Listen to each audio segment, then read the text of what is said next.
Olá, eu me chamo Sara e vou fazer um breve resumo acerca do parto anônimo. O parto anônimo é uma prática legal que permite que uma mãe possa dar luz ao seu filho em segredo e sem fornecer as informações pessoais. O objetivo principal dessa prática é proteger a mãe e o bebê em situações em que a mãe se encontra em uma vulnerabilidade, como no caso de uma gravidez indesejada, por exemplo, de um abuso, de um estupro. Embora o parto anônimo possa garantir a segurança física e emocional da mãe e do bebê em situações extremas, ele também levanta questões éticas e legais.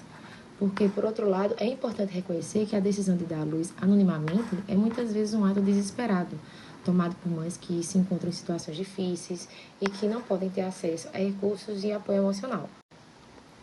Pois bem,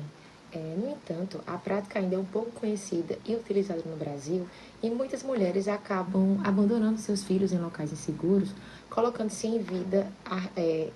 risco sua vida e a vida do recém-nascido. Em resumo, o parto anônimo é uma opção legal e segura para as mulheres que desejam entregar seus filhos para a adoção, mas ainda é conhecido e utilizado no Brasil, sendo necessário que as instituições de saúde estejam preparadas para oferecer um atendimento acolhedor e sigiloso, além de uma rede de apoio para a mãe após o parto, garantindo assim a saúde da mãe e do recém-nascido.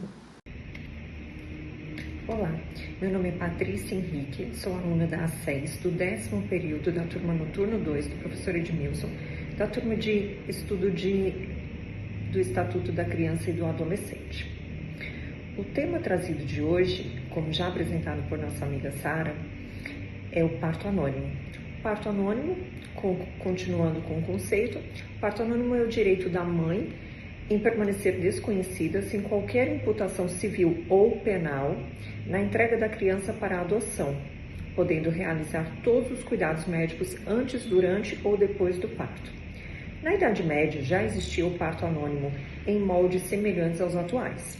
No Brasil, bem como em outros países, esta prática ficou mais conhecida como a roda dos expostos. Tratava-se de um compartimento giratório instalado geralmente nos hospitais e nas igrejas, onde a criança era abandonada do lado de fora e a mãe girando a estrutura em que a criança estava alojada, permitia que do outro lado da parede o infante fosse recepcionado sem que se identificasse a genitora. Pelo projeto brasileiro, o ato pode ser feito durante a gestação ou logo em seguida ao parto, sendo possível buscar resgatar a identidade materna por decisão judicial em casos extremos, todavia sem vínculo de parentesco. Em 2007, um recém-nascido morreu após ter sido jogado em um rio poluído na cidade de Contagem, em Minas Gerais. A mãe foi indiciada por homicídio qualificado por motivo fútil e torpe. Esse trágico acontecimento, que teve larga divulgação e cobertura pela mídia nacional, comoveu todo o país. Infelizmente, é apenas um entre dezenas de milhares que ocorrem no nosso país e em outros países também no mundo. Muitos países adotaram já o parto anônimo no sistema jurídico como uma, entre outras políticas públicas, que objetivam a resolução deste ciclo de nascimento, rejeição, sofrimento e, por vezes, morte do infante. Mais adiante, o nosso amigo Luan vai continuar trazendo jurisprudência sobre o caso. Obrigada. Olá, boa tarde, meu nome é Luan.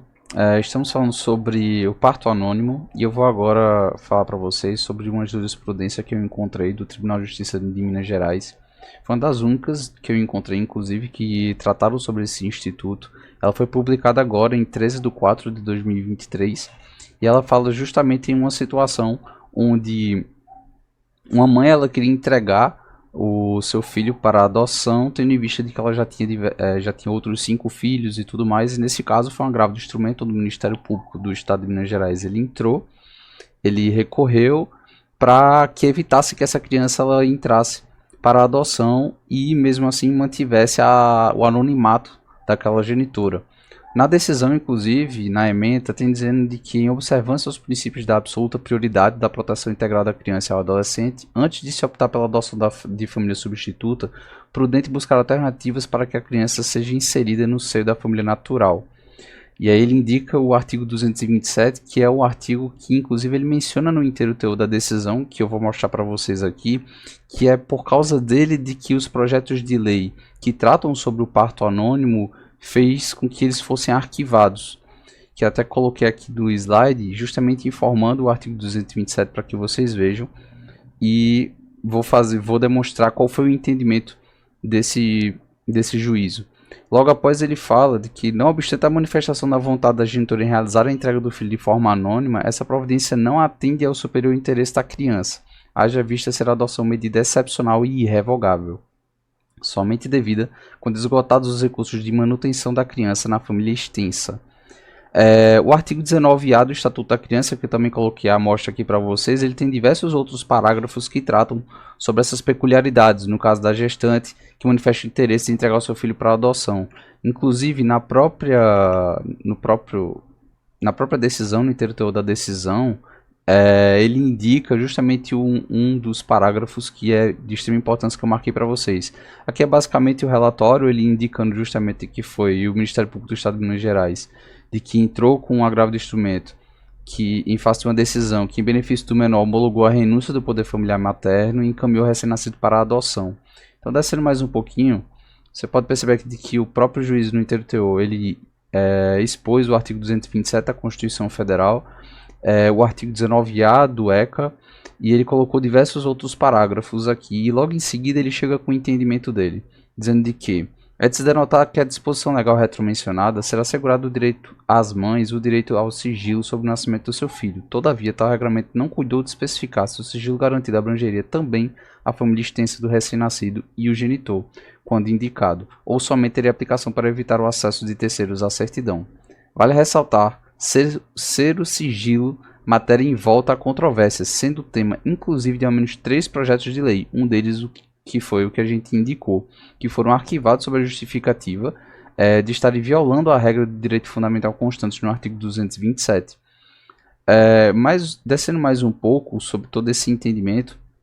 ele fala de que, diante dessas singelas considerações, observa-se de que, além da questão do parto homônimo ainda não ter sido institucionalizado no nosso ordenamento jurídico, necessita de implementação de políticas públicas sérias relacionadas à educação e ao planejamento familiar. Essa parte que eu marquei em vermelho é justamente ela falando nos seus relatórios psicológicos, relatório social, a situação dela dizendo que ela tinha 5 filhos, que ela era faxineira, de que ela afirma de que quando ficou sabendo da gravidez não poderia cuidar de mais uma criança diante das suas condições financeiras, porque ela estava querendo, que ela pensou nos seus outros filhos, de que ela não teria condição de cuidar deles e tudo mais. E em seguida vem toda essa parte daqui que eu marquei, demonstrando o entendimento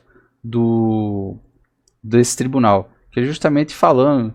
essa parte aqui é a mais interessante de todas, que ele diz: apesar da renúncia da genitora ao poder familiar, colocar o infante em família substituta nesse momento processual em saída de recurso e agravo de instrumento, sem que seja realizada a prévia busca pela família extensa, poderia resultar em danos irreversíveis ao infante, pois estaria lhe sendo retirado de forma abrupta a oportunidade de viver e conviver no núcleo familiar biológico, do qual pouco se sabe no momento nesse sentido. Nesse sentido, entendo que o parto anônimo acaba por violar o direito da criança de conhecer a sua identidade. Aí ele coloca, inclusive, de que havendo um microsistema do ECA,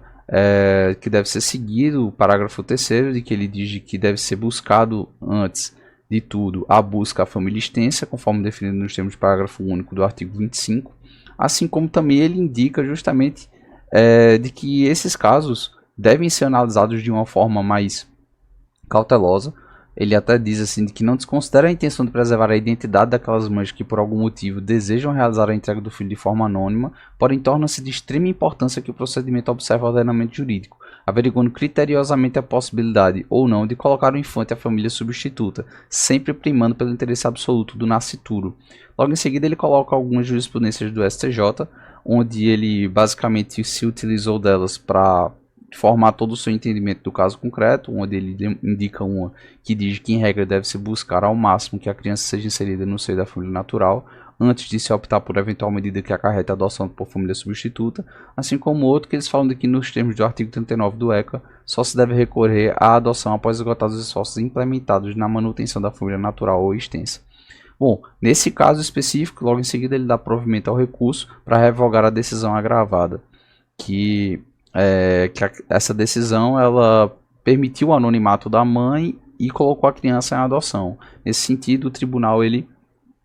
deu provimento para revogar essa decisão, não deixando que essa criança ela se afastasse do ambiente, do seio familiar ali em que ele já estava inserido. Bom, essa decisão que eu encontrei é uma das únicas que eu encontrei, inclusive falando sobre esse instituto, e acredito de que ela foi uma decisão